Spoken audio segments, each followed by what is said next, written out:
भारत के एक बहुत पुराने, पसमानदा और मिट्टी की खुशबू से भरे गांव का नाम था भारोपुरा। यहाँ के लोगों की जिंदगी कच्ची ईंटों, लकड़ी के खंभों, टूटी चटाइयों और मिट्टी के घरों के दरमियान गुजरती थी। सूरज निकलता तो गांव वाले अपने दरवाजों पर बैठकर एक दूसरे को सलाम करते। मर्द खेतों की तरफ जाते, औरतें घरों के सामने चूल्हों पर धुआं करती और बच्चे गलियों में धूल उड़ाते दौड़ते थे। मगर इस गांव में एक ऐसा राज छुपा था जो दुनिया को कभी मालूम ना हुआ। एक 50 फीट लंबी लड़की जो इंसानों की तरह पैदा न हुई थी, मगर इंसानों जैसी नरमी, मोहब्बत और एहसास रखती थी। वो आम इंसानों की तरह कपड़े पहनती, सादा शलवार, सादा कमीज और एक लंबा दुपट्टा।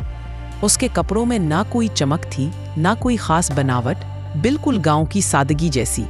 उसके बाल एक लंबी मोटी चोटी में बंधे होते, जिसमें अक्सर गांव की औरतें मोहब्बत से फूल या धागे डाल देती। वो नंगे पांव चलती थी, उसके कदमों की हल्की धमक गांव की मिट्टी को नरम सा झटका देती, लेकिन किसी को नुकसान नहीं पहुंचाती। वो लड़की दूर पहाड़ियों से आई थी। जब वो पहली बार गांव में दाखिल हुई तो लोग खौफजदा हो गए। कुछ छुपने लगे, कुछ भागने लगे, कुछ दुआएं पढ़ने लगे। मगर वो लड़की खामोशी से गांव के बीच में घुटने टेक कर बैठ गई। अपने दोनों हाथ जमीन पर रखकर आहिस्ता से बोली, मैं नुकसान नहीं पहुंचाऊंगी, मैं सिर्फ यहाँ रहना चाहती हूँ। ये जुमला उसकी आवाज में इतनी मासूमियत लेकर आया कि पूरे गांव का डर आहिस्ता आहिस्ता घुलने लगा।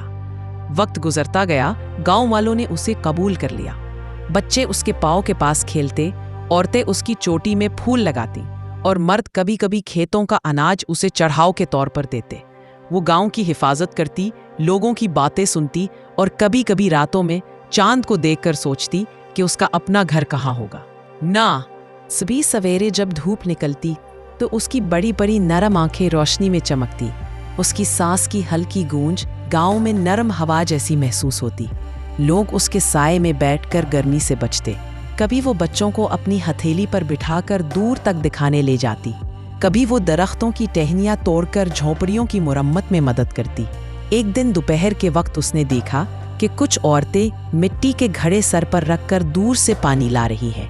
उसने झुककर बड़ी नदी से अपने हाथ में पानी भरा, जैसे एक समंदर का टुकड़ा उसकी हथेली में समा गया हो, और औरतों के बर्तनों में पानी डाल दिया। गांव की औरतों ने पहली बार उसके सामने सर झुकाकर शुक्र अदा किया। वो मुस्कुराई, उसका दुपट्टा हुआ में हल्का सा थराया, मगर असल आजमाइश अभी बाकी थी।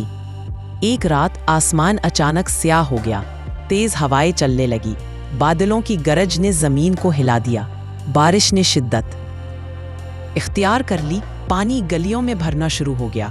कुछ ही देर में दरिया का पाट टूटने लगा, मिट्टी के घर बहने लगे और लोग चीखने लगे। ये गांव तबाह होने वाला था। वो बेवहकल लड़की तूफान की आवाज से जाग उठी। दुपट्टा हुआ में तेज हिल रहा था, चोटी पानी से भारी हो गई थी, मगर उसके कदमों में बेखौफी थी। वो पूरी ताकत से गांव की तरफ भागी। पानी घुटनों से ऊपर तक आ गया था, उसके बड़े बड़े कदमों में छपाके उठते, मगर वो आगे बढ़ती रही। गांव पहुंचकर उसने अपने दोनों हाथ खोले और लोगों को ऊपर चढ़ने का इशारा किया। बच्चे रो रहे थे, औरतें डर से लर्ज रही थी, मर्द एक दूसरे को संभाल रहे थे, मगर वो एक एक शख्स को अपनी हथेली में समेटती गई। बास को घरों की छतों पर रखा, बास को दरख्तों पर, और ज्यादातर को अपनी बानों में उठाकर पहाड़ी के ऊंचे हिस्से पर ले गई।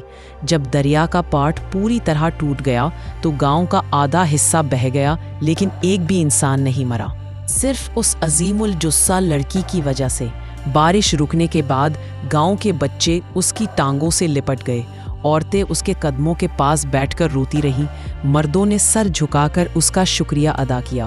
और जब आसमान पर सूरज दोबारा निकला तो उसका दुपट्टा धूप में लहरा रहा था, चोटी खुश्क हो रही थी, मगर उसकी मुस्कुराहट अब पहले से ज्यादा रोशन थी। लोग कहते हैं उस दिन के बाद भारोपुरा का गांव कभी तन्हा नहीं रहा, क्योंकि जब पहाड़ों से हवा चलती है तो अब भी किसी को उसकी मध्यम सी सरगोशी सुनाई देती है।